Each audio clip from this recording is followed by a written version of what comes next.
Ladies and gentlemen, it is my pleasure to introduce Sharon Evans, co-founder of the IPD Forum, who will announce our speaker for today. Sharon, podium's yours. Okay, good evening. As co-founder and vice chair of the Israel Public Diplomacy Forum, it is really a pleasure to be here tonight. I would like to especially thank Rotary Columbus for hosting this event. We are here tonight in Ohio during an exceptionally interesting, some will say turbulent time in the USA and the Middle East. With the election of a new president and questions arising about the vision for the future of America, its relations with Israel, and with other countries in the Middle East and the world. Today presents an important opportunity to discuss these issues that will influence us all. In the face of shared global challenges, it is imperative to understand, not just on the official policy level, but particularly between people to people, in a way that opens up to a frank discussion. This was our vision when in 2014, Professor Gilboa and myself founded IPD Forum. By establishing partnerships with local organizations in the USA and Europe, we are creating educational forums that offer nonpartisan, expert information and insight into the Middle East region and its significance to the US and the rest of the world. I would like to present our speaker, Professor Eytan Gilboa, a distinguished professor of political science and international communication. Professor Gilboa is a renowned expert on international relations, public diplomacy, and US policy in the Middle East. He received his MA and PhD from Harvard. He contributes op-ed articles to Israeli and international newspapers while serving as a commentator on both television and radio networks. Two of his articles have already been published over the past 2 days in Ohio, one in Dayton and the other in Cincinnati. I hope that you will find tonight's discussion interesting and thought-provoking. On your tables, you will find our programs where you will see the various places and cities that we will be in the next week. You will also find notepads, and on the back of the notepads, you will see our contact details. So if you'd like to stay in touch with us and follow us and receive our monthly newsletters, we'd like you to sign up. I'd like to now call upon Professor Eytan Gilboa. Eytan.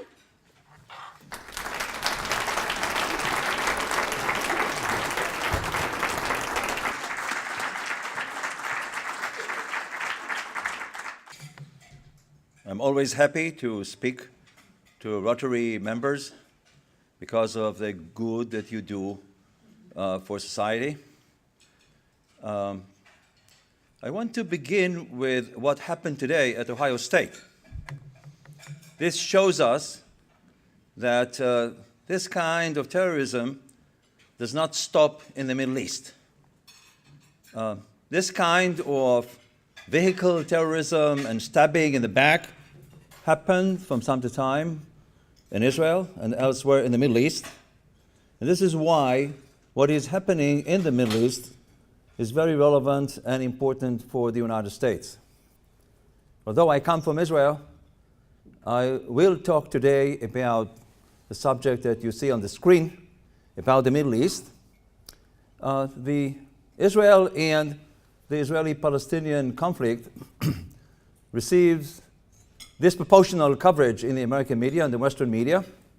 And so some of the stuff that I will be speaking this evening does not appear in the Western and the American media. So I have a PowerPoint presentation with many maps to illustrate what I'll be talking about. I'll be speaking for about maybe 35, 40 minutes, and then I'll be happy to answer your questions. I'm sure you will have many. So this is the geopolitics map of the region. As you can see, the whole place is in a big mess.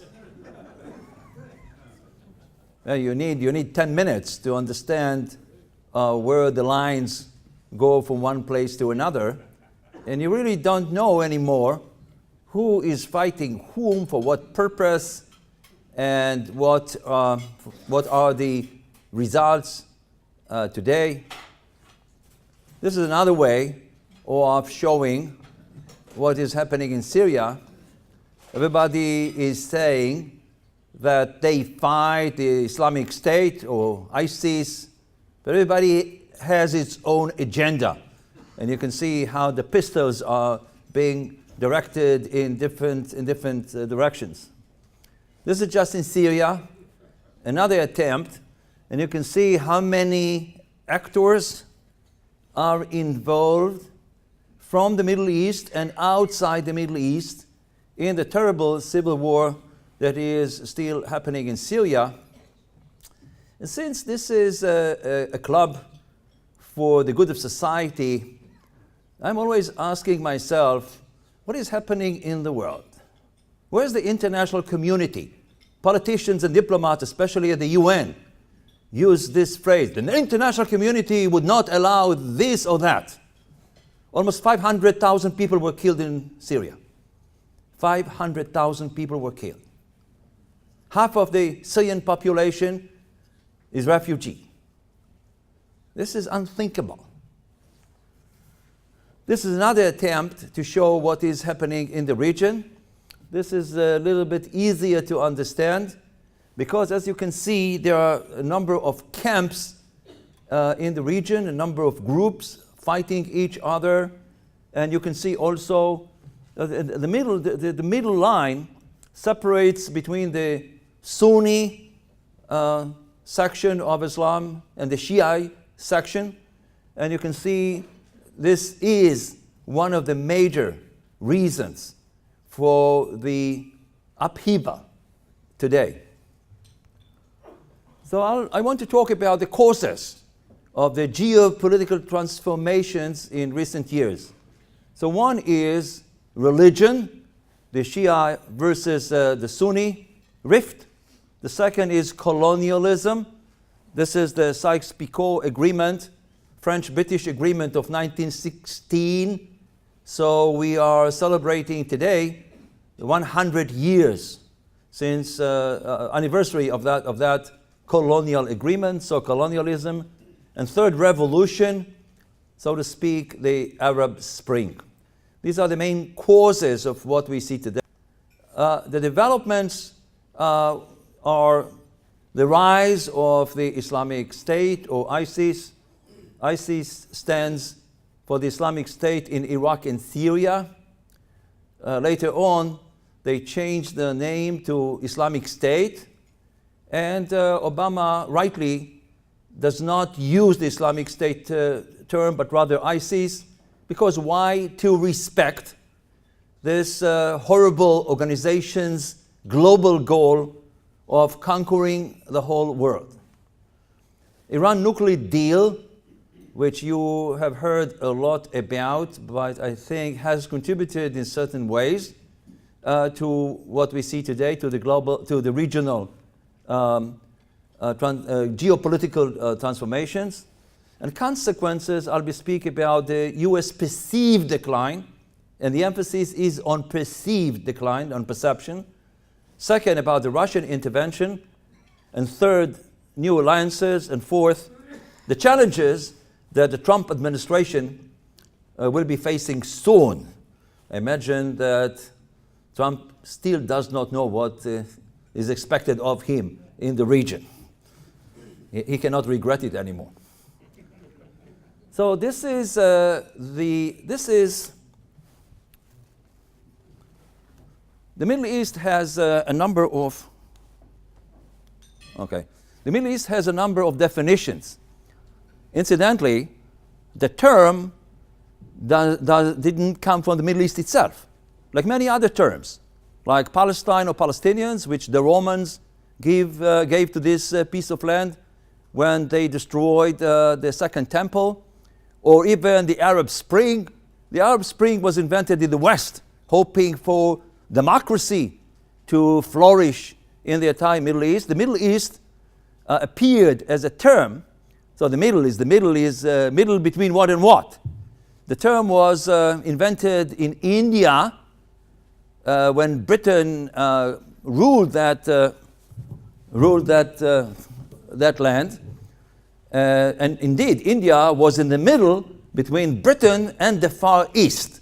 So we have the Middle East and the Far East. And then an American naval officer wrote it in a piece published in Britain, 1902. So this is what you see here on the map is is the large definition of the region. As you can see, it goes from Afghanistan to from Afghanistan in the east to Morocco in the west, and from Turkey to Sudan here. So this is the large Middle East. It is based on religion, culture, language, type of life, desert life, etc. This is a narrower definition of the Middle East. So it's just Egypt and Sudan in North Africa, and then Iran here. So this is a narrower area, and I'll be speaking primarily on that narrower area. This is Israel. So Israel is here, has Lebanon, Syria, Jordan, and Egypt on the borders. This is the West Bank, where the Palestinian Authority controls much of the territory here. And this is Gaza, where Hamas is in control.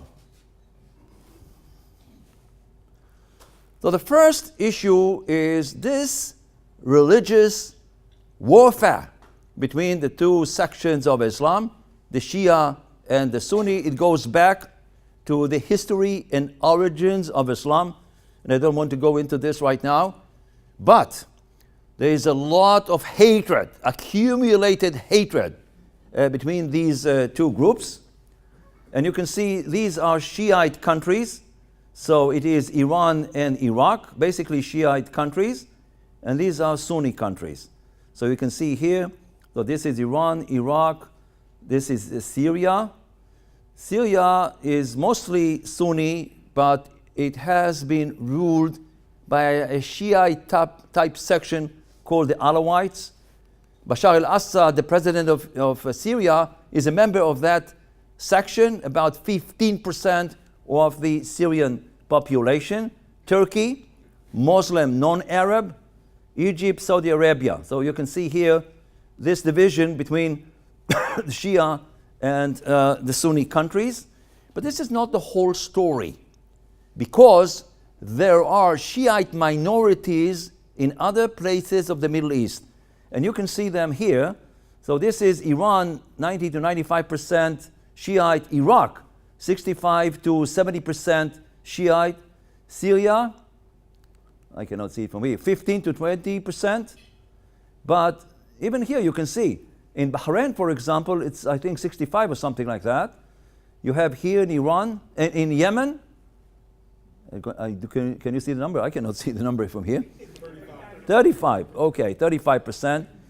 So there are many Shiite groups all over the place here, and this is significant because I'm arguing that these groups are being cultivated and motivated to upset the governments, and Iran does all of that. Iran wants to dominate the entire area. So you can see many Shiite groups here. So this is the religion aspect of the present confrontations in the region. The second reason for where we are today is this Sykes-Picot map of 1916. Britain won the war against the Ottoman Turkish Empire, which ruled the entire area for 400 years. This was in the First World War. And so Britain and France divided the area among themselves. So you can see, first of all, this is Kurdistan. So everybody ignored the Kurds, and the Kurds are even being ignored today. About 30 million people, Kurds. So this is interesting. Iraq became an area under British control, and Syria and Lebanon under French control, Jordan, Britain, and so they divided the area here based on arbitrary considerations. There was no consideration of any kind of ethnic, religious, tribalism in the area. And if you want to understand what is happening today, what we see today is the return to tribalism. So you see in all of these places, you see, if you look at, I have it in another place. You can see all kinds of sects, religious, ethnic, national. There are Kurds and Druze and Cherkess and Christians and Yazidis, all kinds. And this Sykes-Picot agreement, which was completely out of touch with the realities of the time, is now breaking apart. Failed states. This is what we have seen in recent years. A failed state means that you have a government, you have institutions, but they are completely irrelevant to what is happening in their own countries. So Lebanon has been a failed state and dysfunctional for many years. It's being ruled by Hezbollah, which is a terrorist organization. Palestinian Authority in the West Bank, failed government. Hamas in Gaza, failed government. Iraq has been a failed government for some time now. Somalia, completely disintegrated society. So we have had a number of them even before the eruption of the Arab Spring. Syria, civil war, 5 years, completely failed. Libya, we have today a civil war in Libya, again, one tribe against another. And Yemen, where there is a war between the Sunni and the Houthis. Houthis is a name for a kind of a Shiite sect. So I think this explains to a large extent the turmoil that we have today. So you can see here, and this is what I meant earlier. So you can see this is Syria. So see the ethnic and national makeup of that state. So the Kurds are here. Yeah, this is Sunnis. These are the Alawites right here. And these are the Druze. So you see the Sunni area is obviously much larger. But you can see the division among different groups inside Syria, and what they have been doing in the last 5 years, simply fighting each other. The rebellion started with the Sunnis, who, like other groups in the Middle East, wanted to rule. They are in the majority. The government of Bashar al-Assad today and his father, Alawite, minority government, so 15% ruled 80% or so in Syria, so they rebelled against Assad.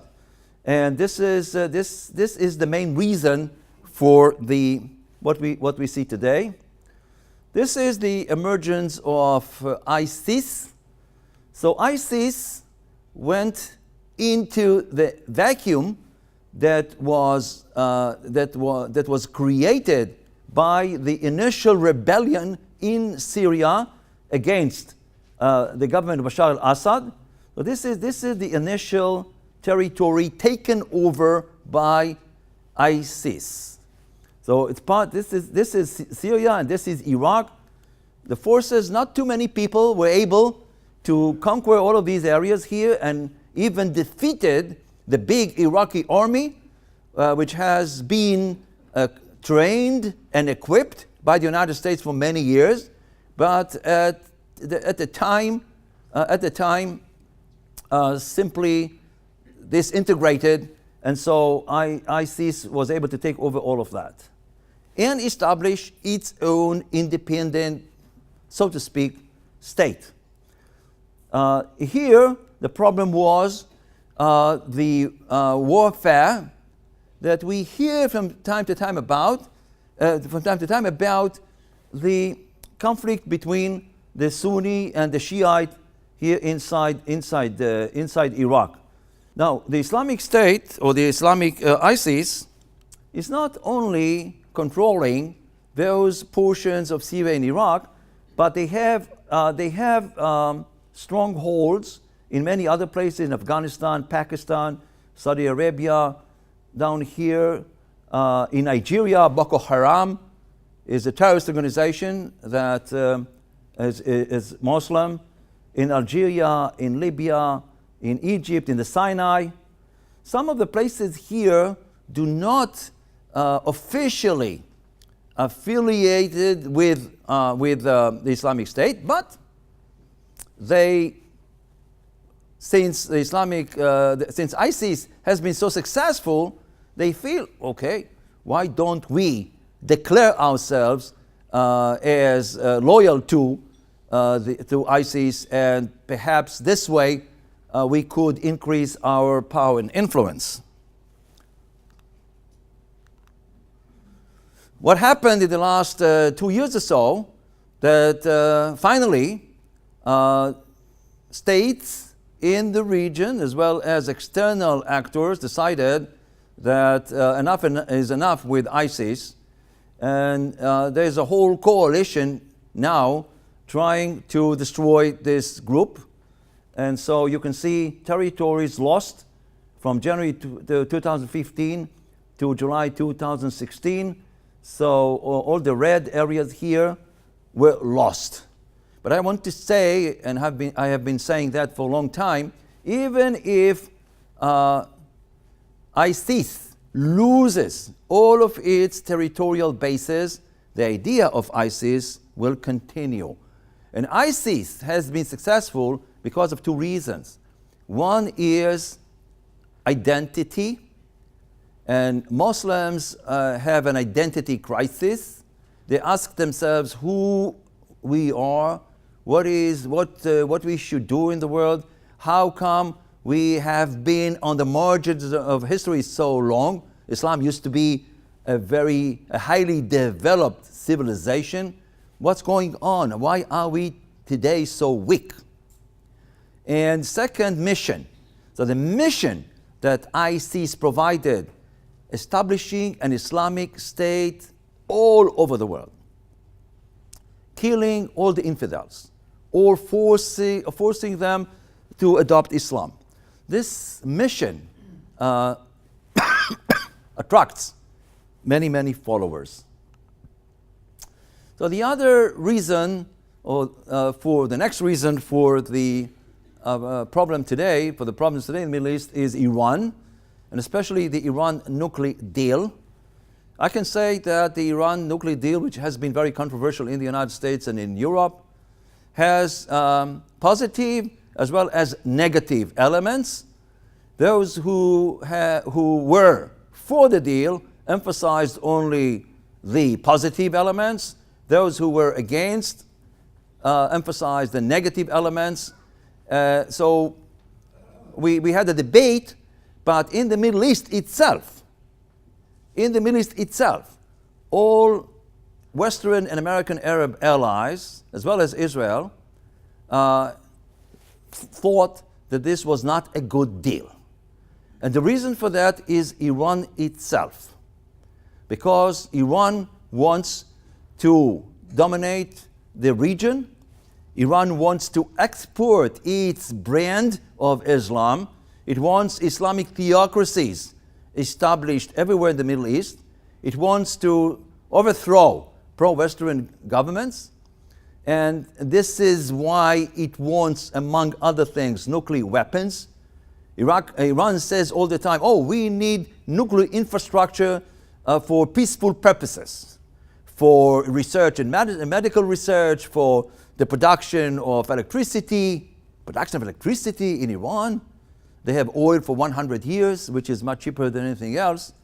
And in addition, Iran develops intercontinental ballistic missile. Intercontinental ballistic missile. Why would they want such missiles? The targets of those missiles are Europe and the United States. So Iran wants nuclear weapons. That's the bottom line. So what happened is that countries in the Middle East were quite disappointed by the deal. They, and I'm talking about American Arab allies as well as Israel, they were thinking that the United States did not consider that much their own concerns about Iran and the nuclear deal. These are all the nuclear facilities in Iran. Next is the Russian intervention. The Russian intervention in Syria. Putin decided to intervene in the civil war because Iran told him that if he does not intervene, then it would be the end of the present Bashar al-Assad government. And Russia wants first and foremost to save the government of Bashar al-Assad because Russia sees Syria as the most effective base for power and influence in the Middle East. And this has been for years now. And so this was a surprise move. I think it has something to do with the crisis in the Ukraine because of American and European strong opposition to the Russian takeover of the Crimea Island.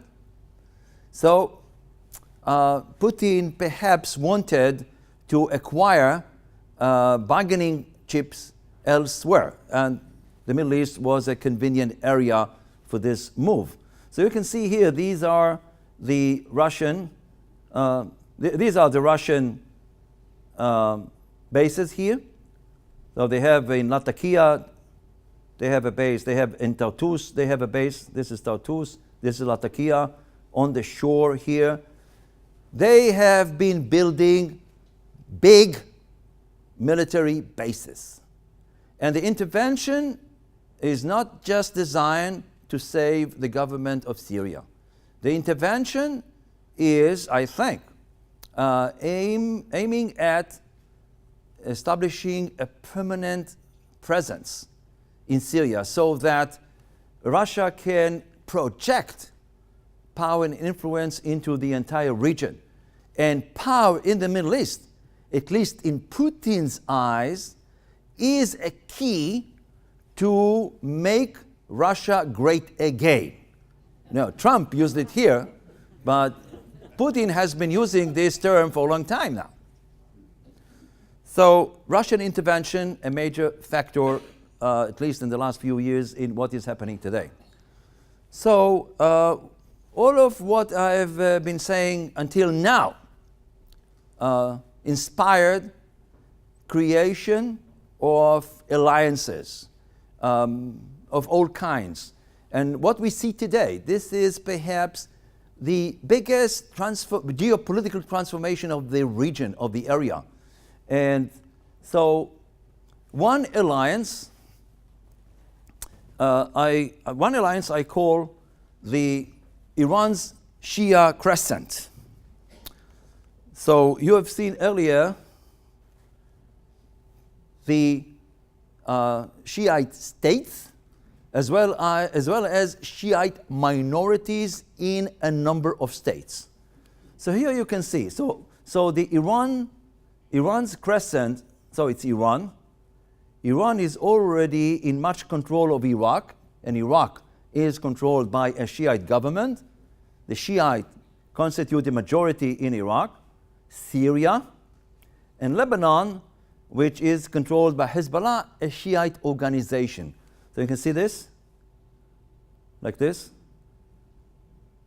This is the Iranian axis. Shiite axis.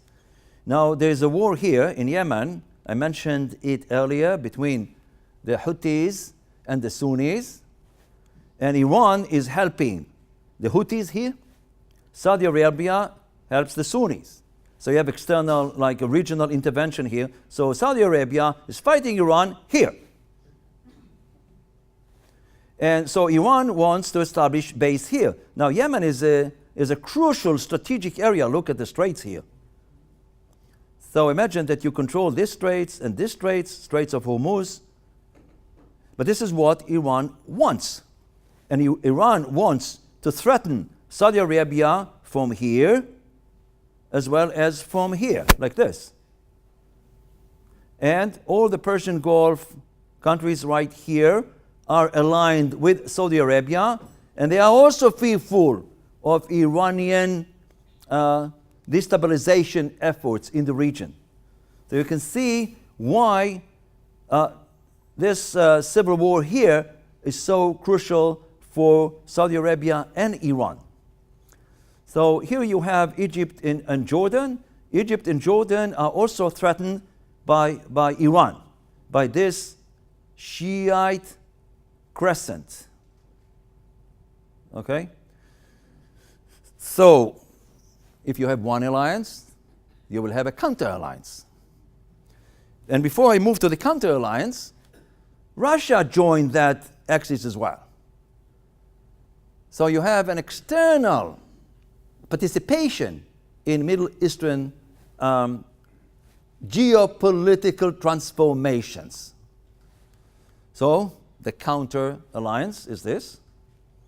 So the counter-alliance is basically this. So you have Saudi Arabia, all the Persian Gulf countries, right here, Jordan, Egypt, and Israel. So you can see, even in geopolitical terms, if you look at the map and you observe what I'm showing you, only then you can understand the kind of geopolitical transformations we have had in the region in the last few years. So, and again, I show you, so it's Saudi Arabia here and the Persian Gulf countries. This is Kuwait, so it's all of that. Jordan and Egypt. These are mostly Sunni countries who refuse to accept the notion of an Iranian Shiite hegemony in the entire region. Goes back to the Shiite-Sunni divide. But I think the most interesting alliance here is Israel, because it's under the table. We don't hear much about it. We don't see any of it. But there's a very close cooperation now between Israel, Egypt, Jordan, and Saudi Arabia, especially Saudi Arabia and the Persian Gulf countries. And the reason for that, again, is Iran. Because both Israel, Saudi Arabia, and Egypt are very much concerned about the Iranian nuclear deal, the Russian intervention here, and therefore they share intelligence, they cooperate in many ways to block, to prevent, or even to restrict the Iranian drive. So, and also there's also another alliance which is both strategic and economic, which involves Israel, Cyprus, and Greece. You see this? Israel, Cyprus, and Greece. And to a certain extent Turkey, although Turkey and Greece are supposed to be enemies because of Turkish occupation of that part of Cyprus. Northern Cyprus is being occupied by Turks for a long time now. But, and this alliance is based on the discovery of huge gas deposits here in the Mediterranean. It belongs to Israel. And so, and Israel wants to build a pipe to Cyprus, and from Cyprus to Greece, and from Greece to the former Eastern European countries. mainly to replace Russian gas that is being manipulated and used to exert pressure on former Eastern European countries, especially the Baltic states. So you can see this. And also a new relationship that now is being emerged with Turkey, between Israel and Turkey. So if you want to combine this alliance with the strategic alliance, you can see like a whole line starting from here all the way to Greece. This is like a line that is intended primarily to block the Iranian threat, the Iranian hegemonial aspirations in the region. So what is waiting for Trump? A few things. One is how to restore American credibility and leadership, because any way you look at it, Obama has left the image of no interest that much in what's going on in the region. So a vacuum was created, and I mentioned earlier that Putin walked in, took over, and so there is a problem with American leadership in the region. Trump may decide to continue with the Obama's approach and not do much about what is happening in the region, but the expectation in the region is that he restores American power and leadership in the region. Second is how to stop this terrible war in Syria. Many attempts by the United States, with Russia, without Russia, to stop the war failed for all kinds of reasons. But what to do about that war? Number three, how to deal with the Russian intervention in Syria. So I saw reports suggesting that Trump is a friend of Putin. But I think Putin has only one friend, and he is himself. Putin does not have friends. But what does it mean to be a friend with Putin? That's an interesting question, because Trump also is saying that he wants to cut a deal with Putin. And he also said that as a businessman, he knows how to deal. I don't know, I think that that experience in business negotiations is not that much relevant to political negotiations. There are some common elements, but very significant differences. So I don't know if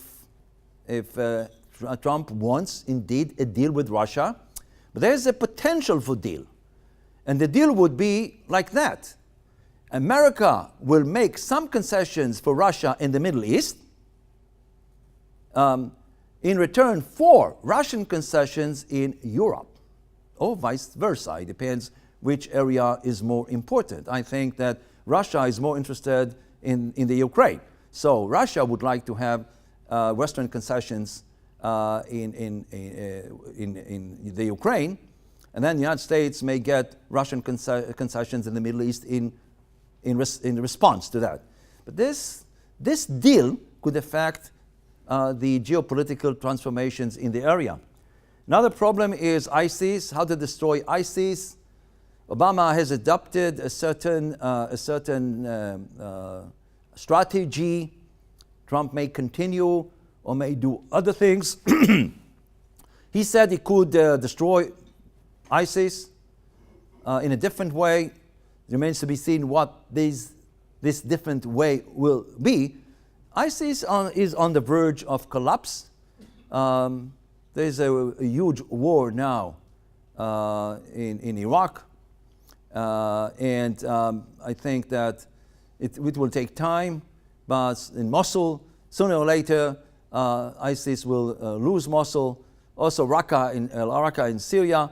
But still, we see now, after maybe 8 months of fighting, that's not going to be easy because of the civilian population held hostage by ISIS.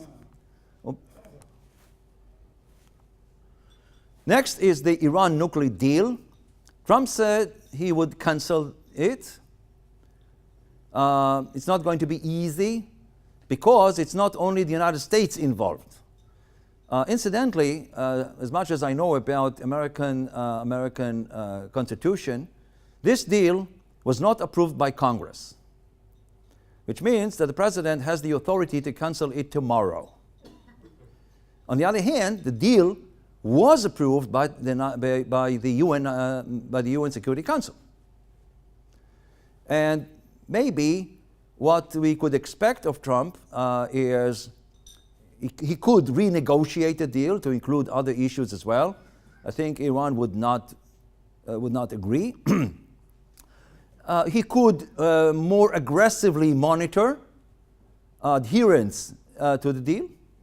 And he could also more effectively confront the other Iranian mischiefs in the area and subjects that do not appear in the deal. Remains to be seen. Another issue is how to repair relations with Egypt, since the military counter-revolution against Muhammad Morsi of the Muslim Brotherhood. Relations between the United States and Egypt deteriorated. There is a real confrontation there. Somehow Obama did not forgive Sisi for this counter-revolution, and the response of Sisi was highly problematic because Sisi suddenly is buying weapons from Russia and from France. I think one of the challenges would be to restore the basic friendly relationship between Egypt and the United States. And how to improve relations with Israel.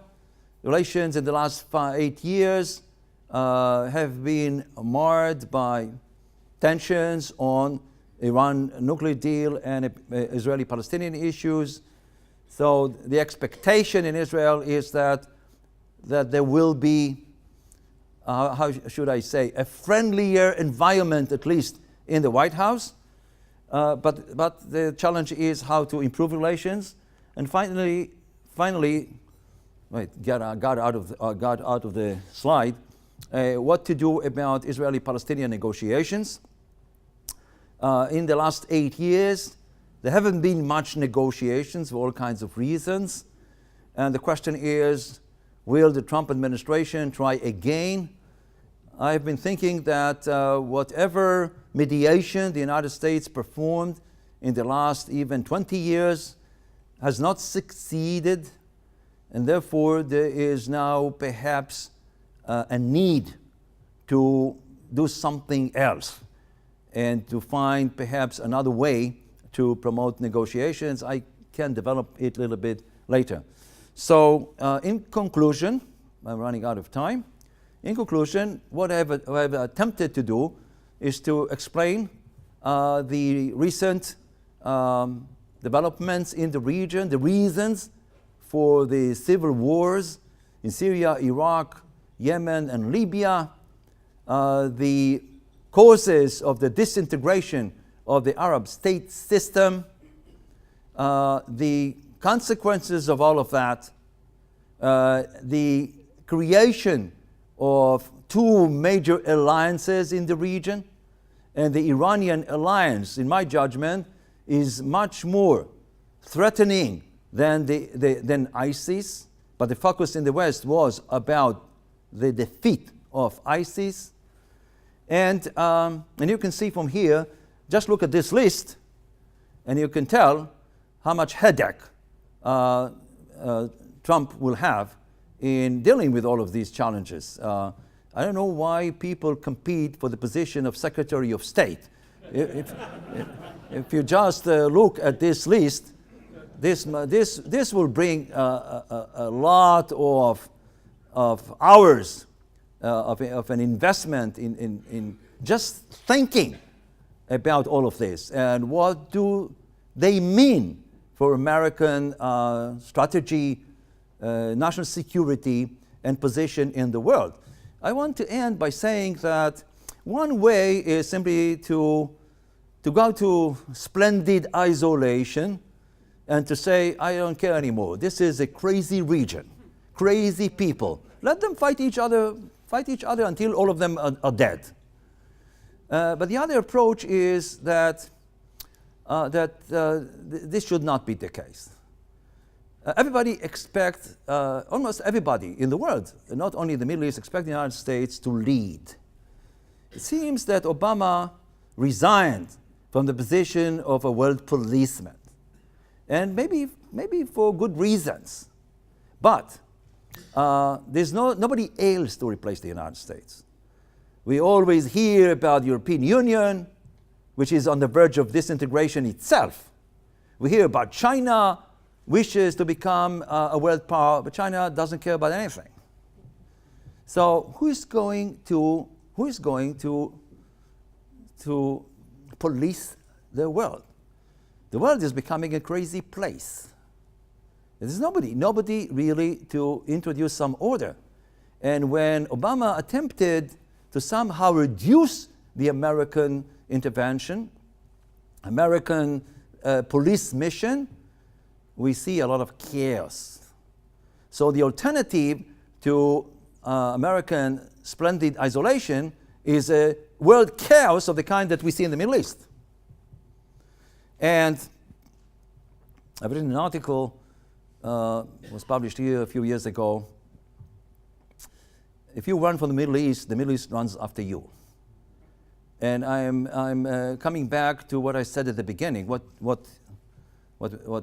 happened here today perhaps has been inspired. We don't know yet. I don't know what the reasons were for that person to try to kill people, to run down with a vehicle and then stab people. I don't know.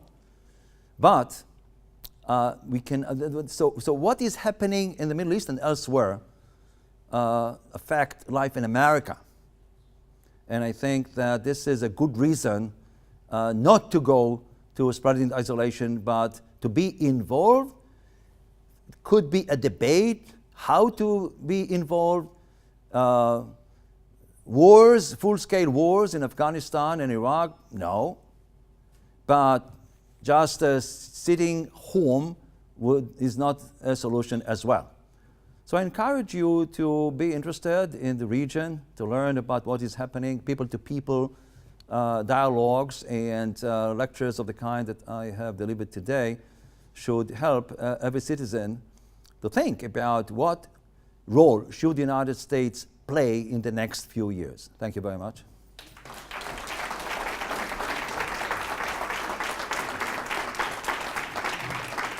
Thank you, Dr. Gilboa. We'll take a few questions, and I will walk over to you. I'll walk over here, and you can answer, Doctor.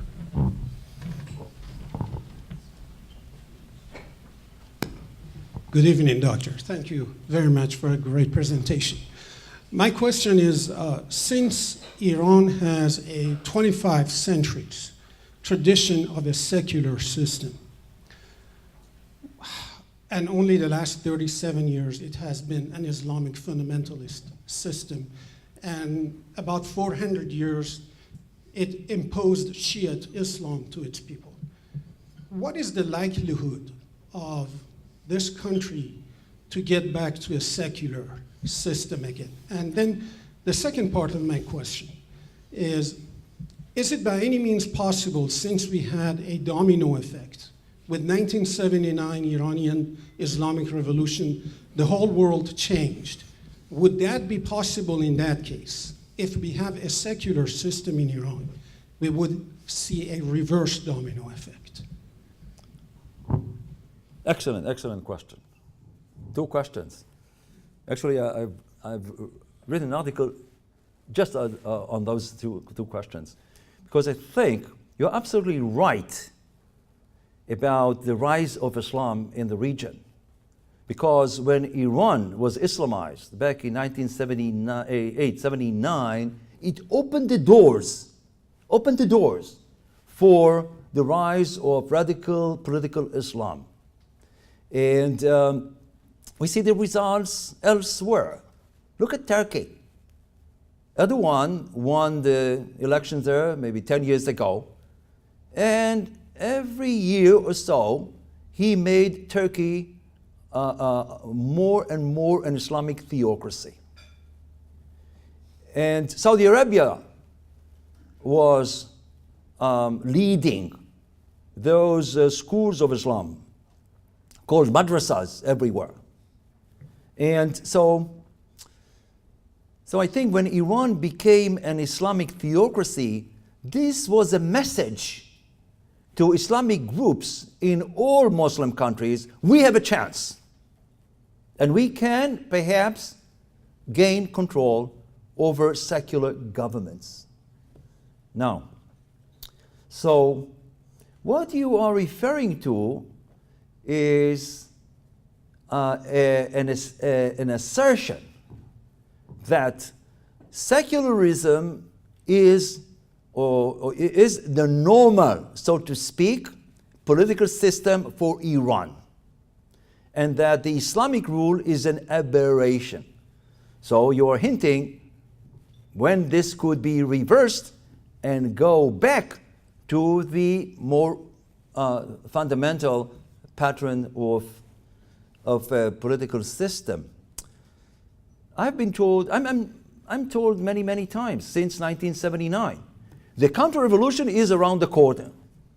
Well, this must have been a very thick corner. Has not happened. There have been certain opportunities. 2006, for example. And I was quite disappointed, that many were disappointed in the Middle East, to see like an American, very weak response to that attempt. Very disappointing. I compare that to the Eisenhower approach to the 1956 rebellion against the Soviet Union in Hungary. They expected America to fully support. That didn't happen. I think that this theocracy in Iran is extremely tough. And the Republican Guards have built an empire, economic, political, diplomatic. The Rouhani phenomenon, I think they allow Rouhani because they wanted the sanctions to be removed. They wanted to develop nuclear weapons. So this was a tactical move rather than anything else. And the conditions. So I think that basically the people of Iran would like to have a democracy. This is very funny because in many countries in the Middle East, the leaders are pro-American, but the public is against America. Partly because those leaders increased or thought that diverting resentment to the United States will help them to remain in power. In Iran, it's exactly the opposite. Leadership is against America, but the people are for. Eventually, I think that this government is going to be replaced. I don't know when. But I think that certain conditions should be established in order to promote that. And as much as I understand, the logic of Obama for going with the nuclear deal was just that maybe the deal will bring the West into Iran and therefore will help to change the government so that even if Iran has nuclear weapons, it would not be that dangerous. I think the Republican Guards and the Islamic forces are still too strong, but I share your view that if Iran is reversed, it will have an effect on the entire region. I also want to suggest that the US administration misread the counter-revolution in Egypt, because in Egypt it was exactly the opposite. The government of the Muslim Brotherhood was thrown away. This was the first time in some time that an Islamic regime was thrown out instead of the other way around. But Egypt is not Iran. And even in Egypt, I think the reversal of the government has increased the influence of secular movements in Muslim countries, but not as much as a change in the Iranian government could have. You seem to be advocating for us to continue to take a leadership role in the Middle East, which I agree with. But then as I was thinking about what you said, going back to 1916, even when you look at every time, with maybe the exception of the first Gulf War, that Western nations have gotten involved in the Middle East, we seem to have made things worse. So, how do you react to that? And if we're going to continue to lead in the Middle East, what do we need to be doing that we should be doing differently? Okay. People pay a lot of money for this answer. And it is a tough question. First, I think that, in the Middle East itself, which I think is an indication of an approach to regional and local affairs. Everyone blames the United States and the West for the problems of the region. Instead of looking at yourself and ask yourself, what's wrong with us? What we can do better? The tendency, it's the Europe, it's colonialism, it is the United States imperialism. So my argument is that, first of all, the region, the countries themselves have to deal with their own problems. They haven't done so yet. Number two, in certain cases, obviously, they cannot do it on their own. They need some help, so to speak, from the outside. Now, the West has made many mistakes, which I think emerge from my lecture today. And I've been saying that for a long time. Americans and Europeans do not understand the Middle East because they don't give enough attention to religion, history, and culture. And I teach in American universities. And students here are educated to ignore those issues of religion, culture, and history. This is why you have so weak experts in the CIA and the State Department, people who think that everything is real estate. Everything is a deal. And I don't know, Trump may find some difficulties in trying to apply business-like methods in dealing with the Middle Eastern problems. But so I think that what should be done is to help the region to move to more peaceful environment. And I can tell you that this idea of developing democracy in the Middle East in a very short period of time was one of the most, was a ridiculous thinking in Washington. Also in the New York Times. I could remember Thomas Friedman, the number one commentator on world affairs. He went to Tahrir Square in Cairo and said, democracy finally arrives in Egypt. There was no infrastructure for democracy. Democracy cannot be imposed, it has to evolve. So I think basically what could be done to help the Middle East help itself is, first of all, not to deal with the Middle East as backward people, people who are not responsible. In Europe, it's the colonial guilt. We have to compensate back. It's to treat them as people who should be responsible for their life. Number one. Number two, slowly, very slowly, and without much visibility, to help these people to build democratic institutions, without which no democracy could emerge. This has been totally missed in dealings with the region. One example is from Israeli-Palestinian negotiations. The United States and even Israel couldn't care less what kind of a government will the Palestinians build.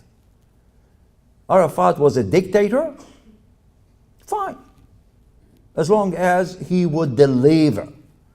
So he was a dictator and he did not deliver. Did not deliver the conditions under which a solution could be found for Israeli-Palestinian negotiations. So, but right now, the main goal is to stop the violence, especially in Syria. When people are dying every day, they don't think about democracy. In Iraq, for example, they couldn't care less about democracy because every day there was a lot of violence and terrorism. You care for your life, not for quality of life. So the first thing is to stop the violence. The second thing that the Middle East has to do on its own is to stop radical Islam, is to fight the ISIS, for example, with social media, because they do a tremendous job on social media. And somehow, if you want it or not, Facebook, Twitter help them a lot in recruiting, in operations. I've done some research about that. I have like a 2-hour presentation about ISIS use of social media. There's a body at the State Department doing counter social media activity that's very weak because it's religion, culture, and history. So war today, or warfare today, is conducted on the ground and in the social media. It is the images of what is happening that are more important than what is happening. And I think the West still does not understand that and how to more effectively use what we call in international relations today, we have all kinds of power, how to use smart power in dealing with all of these issues. Not just hard power and not nice speeches, but rather smart power which combines effectively both types of power.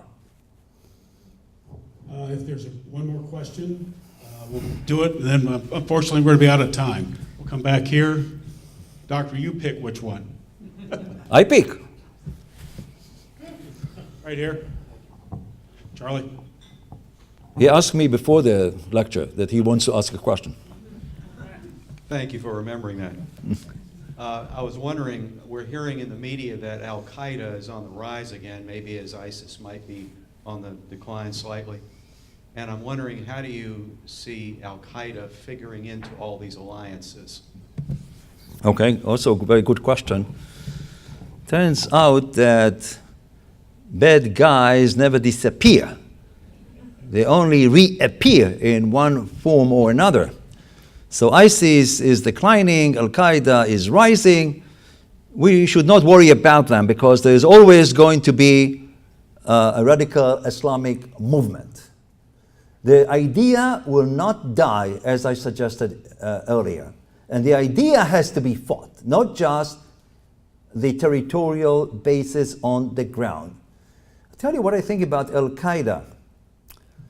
First of all, I am quite concerned about the future of Afghanistan. As you recall, Al-Qaeda became powerful because it created an alliance with the Taliban in Afghanistan.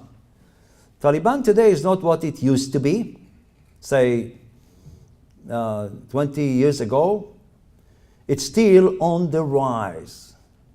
All kinds of talks between the government of Afghanistan and the Taliban on post-American collaboration have failed. And Taliban has a good chance to retake over Afghanistan. So just imagine where we could be if that were to happen, just at the time immediately after 9/11. So, ISIS and Al-Qaeda are not fighting each other, but are not that much collaborating. They compete with each other. And you can see that vividly in Syria. Some of those groups aligned with Al-Qaeda are on the Israeli-Syrian border. And we can see them, how they maneuver in the area. It's quite possible that when ISIS strongholds in Syria and Iraq will be taken over, and it will lose its bases, territorial bases, it's possible that if Al-Qaeda is able to re-establish a territorial base in Afghanistan, for example, then it could become the leader of radical Islamic terrorism. It's very funny because in the Sinai, which is an Egyptian territory, there was a terrorist group. This group was fighting the Egyptian armed forces. And they were allied with Al-Qaeda. When ISIS became successful, they told themselves, why shouldn't we align with a very successful Islamic organization rather than Al-Qaeda? So one morning, they declared themselves part of the Islamic State. Like the Islamic State has districts. So all of Sinai became an Islamic State district. So the success of radical Islamic movements such as Al-Qaeda or ISIS depends on success. If you are more successful, you will get more movements and groups which exist almost everywhere in the Middle East and sometimes beyond. And if you have a territorial base, you will get more groups to align with you. And if you have resources, because don't forget, ISIS has been the richest terrorist movement in world history because of the oil.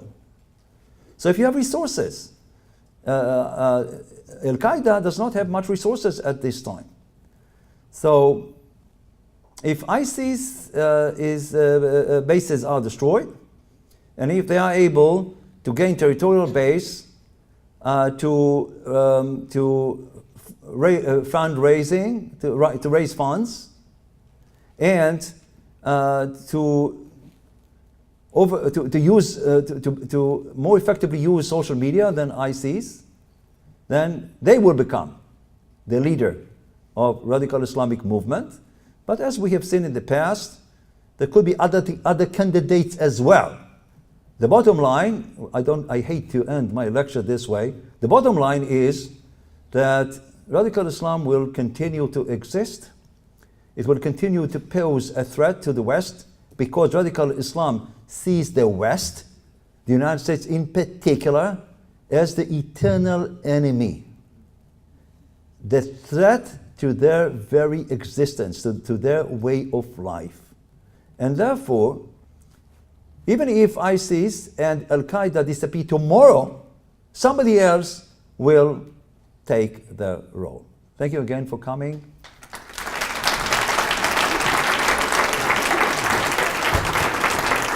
Dr. Gilboa, thank you so much on behalf of Columbus Rotary and our guests for your informative speech this evening. And I want to thank you, and this meeting's adjourned.